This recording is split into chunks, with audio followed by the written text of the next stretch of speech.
Dan sebelumnya terima kasih kepada teman-teman yang sudah datang dan berkesempatan hadir di ruangan kita untuk menyaksikan bagaimana penampilan dari kelompok kami, yaitu kelompok 9.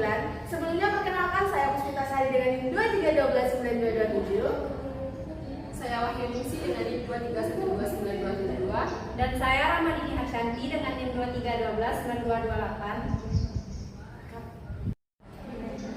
Baik, pada kesempatan kali ini kami akan menerapkan bagaimana skenario pembelajaran tematik terpadu dengan 3 model: kognitif, integratif, dan juga webby. Di mana pada model kognitif yang merupakan model pembelajaran terpadu yang dengan cara belajar menggabungkan beberapa topik atau konsep dalam satu mata pelajaran dan cara mencari dan menunjukkan keterhubungannya. Di mana tujuannya adalah agar siswa lebih mudah memahami materi secara utuh dan bermakna dalam lingkup satu bidang ilmu. Oke, boleh next ke bawah bawahnya.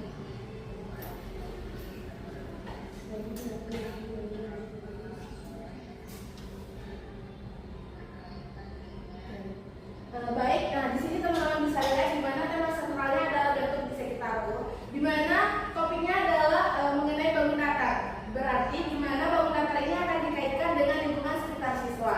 Nah, teman-teman bisa lihat jaring-jaringan di sini di mana pada ini adalah merupakan konsep dalam satu mata pelajaran di mana menghubungkan beberapa konsep, yaitu pengertian dari ciri-ciri bangun datar, jumlah sisi dan sudut, dan konsep pola, dan juga menghubungkannya dengan mata pelajaran yang lain tetapi masih dalam lingkup matematika.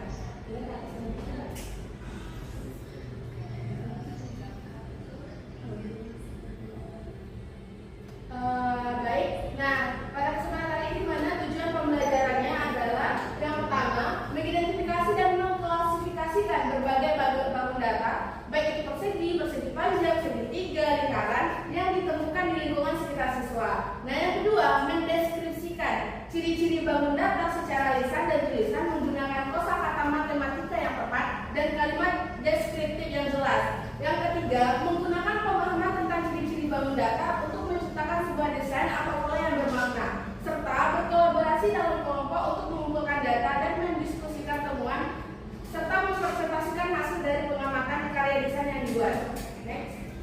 Di mana materinya yaitu mengenai pengertian ciri-ciri bangun datar, jumlah sisi dan sudut bangun datar, konsep pola yang terhimpun dalam bidang matematika. Sementara dalam bahasa Indonesia yaitu kosakata yang berkaitan dengan bangun datar, sisi, sudut, persegi, dan lingkaran.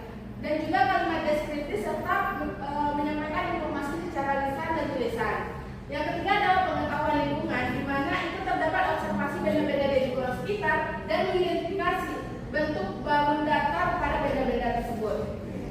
Nah, metode pembelajaran dalam skenario ini ada 5. Yang pertama observasi, diskusi kelompok, penemuan terbimbing, kerja proyek, hingga presentasi.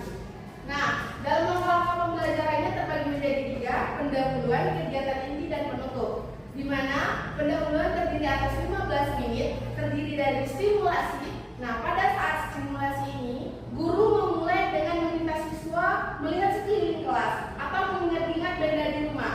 Nah, serta guru bertanya, coba sebutkan benda-benda di sekitar yang memiliki bentuk dan pertanyaan lainnya. Yang kedua, apresiasi, di mana guru menanyakan berbagai gambar bangun datar dan bertanya. Observasi, di mana guru menunjukkan berbagai gambar bangun datar dan bertanya apakah kalian mengenal bentuk ini, lalu apa namanya, dan pertanyaan lainnya. Serta guru menyampaikan tujuan pembelajaran yang terintegrasi, menekankan bahwa mereka akan belajar tentang bentuk, ciri-cirinya, dan bagaimana menceritakannya. Lalu kegiatan inti 60 menit, di mana kegiatan pertama adalah eksplorasi terstruktur, di mana siswa dibagi menjadi dalam kelompok kecil, lalu diberikan tugas kelompok untuk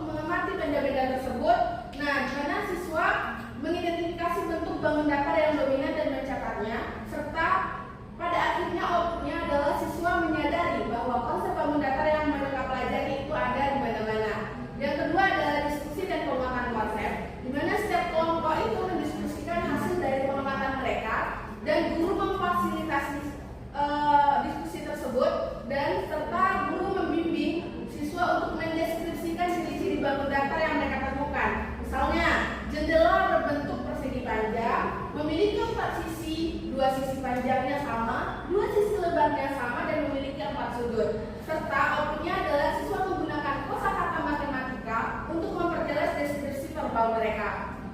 Yang ketiga adalah proyek kreatif, di mana itu akan siswa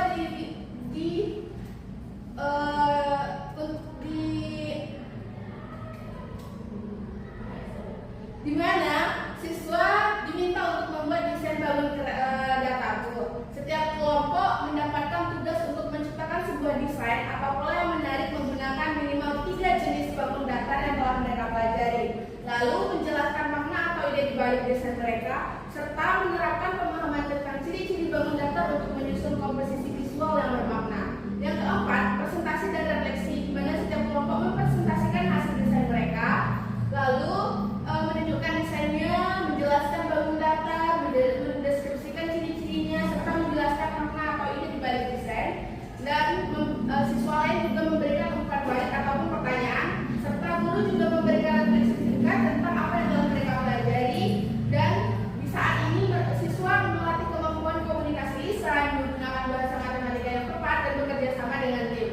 Penutup ada dalam waktu 15 menit, di mana pada saat ini guru akan memberikan rangkuman kembali ciri-ciri utama setiap bangun datar, meminta siswa membuat satu kalimat deskripsi singkat tentang benda yang berbentuk bangun datar di kelas, serta memberikan tugas mandiri kepada siswa dan mencatat minimal 5 benda yang memiliki bentuk bangun datar yang berbeda yang ada di rumah mereka.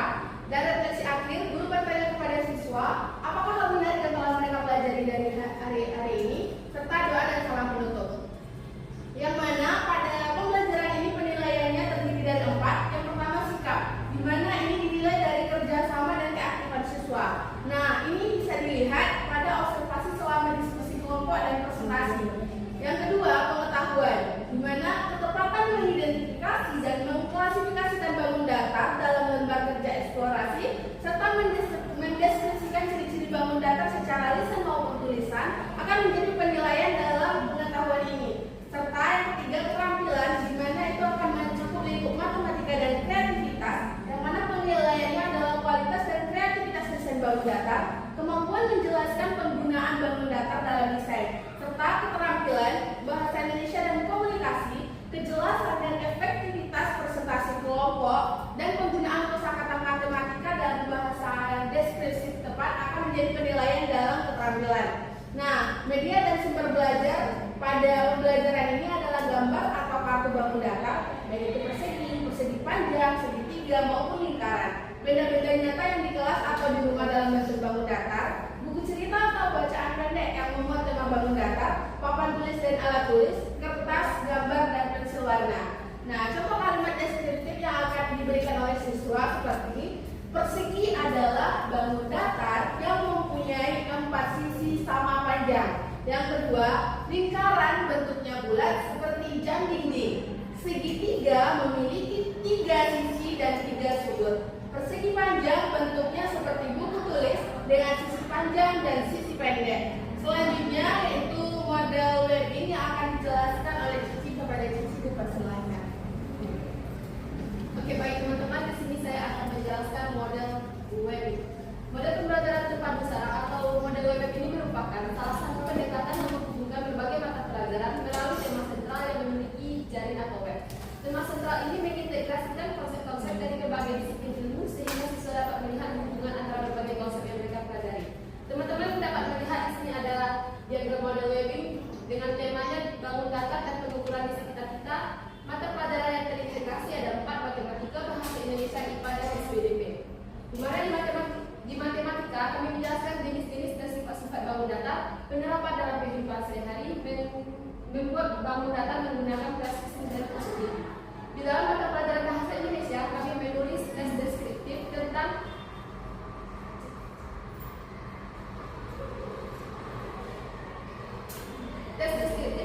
benda-benda yang berbentuk bangun datar, membuat laporan hasil dan pengamatan, serta menjelaskan hasil pengukuran dan pengamatan. Dalam mata pelajaran IPA kami akan menjelaskan karya kolase dari potongan bentuk-bentuk bangun datar, membuat origami atau anyaman yang membentuk pola bangun datar, serta mendesain tempat meja. Sedangkan di SBDP kami akan menjelaskan mengenal pola bentuk alam, mengamati tumbuhan dan benda alam yang dengan bentuk bangun datar.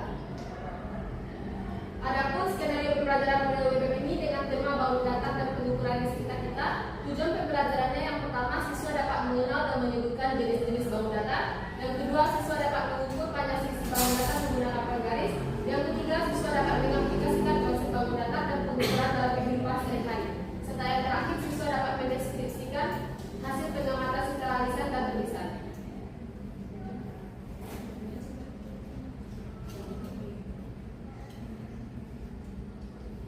Adapun langkah-langkah pembelajarannya ada juga, yaitu kegiatan pendahuluan, kegiatan inti, dan kegiatan penutup. Di mana di kegiatan pendahuluan ini, guru bersama peserta didik menjawab salam dari guru dengan pesantun. Guru membuka dengan diskusi interaktif tentang benda-benda yang ada di kelas dengan membentuk bangun data, serta guru menjelaskan tujuan pembelajaran dan kaitan antara bangun data dan pengukuran panjang. Kegiatan intinya yang pertama pengamatan dan identifikasi bangun data, di mana di sini siswa diajak berkeliling kelas atau lingkungan sekolah untuk mengamati benda-benda yang berbentuk bangun data. Yang kedua, siswa mencatat jenis bangun data yang ditemukan, seperti persegi, persegi panjang, segitiga, maupun lingkar. Tahap kedua, pengukuran panjang sisi. Siswa mengukur sisi bangun data yang ditemukan menggunakan penggaris. Guru membimbing cara penggunaan penggaris dengan benar, serta membuat karya seni. Yang pertama, siswa membuat kolase atau gambar menggunakan potongan kertas berbentuk bangun datar yang sudah dipelajari. Yang kedua, karya ini dapat menggambarkan benda di sekitar yang menggunakan bangun datar. Dan dalam bahasa Indonesia, siswa menulis atau menceritakan secara lisan pengalaman mereka saat mengukur dan mengamati bangun datar di lingkaran. Adapun kegiatan penutupnya, guru mengajak siswa merefleksikan kegiatan pembelajaran dan manfaat pengukuran dalam kehidupan sehari-hari. Guru bersama siswa menyimpulkan materi pembelajaran. Guru dapat memberikan beberapa pertanyaan lisan atau tugas singkat untuk mengukur pemahaman siswa. Guru memberikan tugas rumah yang berkaitan dengan pengamatan bentuk-bentuk di lingkungan rumah atau meminta siswa untuk membawa bahan-bahan sederhana untuk kegiatan pembelajaran berikutnya. Dan yang terakhir, guru menyampaikan apresiasi atas partisipasi aktif siswa dan menuntut pelajaran dengan salam. Sekian pemaparan materi dari saya kembalikan kepada moderator. Baik, terima kasih kepada Jinji. Selanjutnya itu model integrated yang akan disampaikan oleh Dini kepada Dini, dipersilakan. Baiklah, selanjutnya yaitu mengenai model integrated. Model integrated merupakan model pembelajaran terpadu yang menggabungkan beberapa mata pelajaran yang berbeda, tetapi memiliki esensi atau inti topik yang sama dalam sebuah tema tertentu. Nah, model ini juga menggunakan pendekatan antar bidang serta studi dengan cara menetapkan prioritas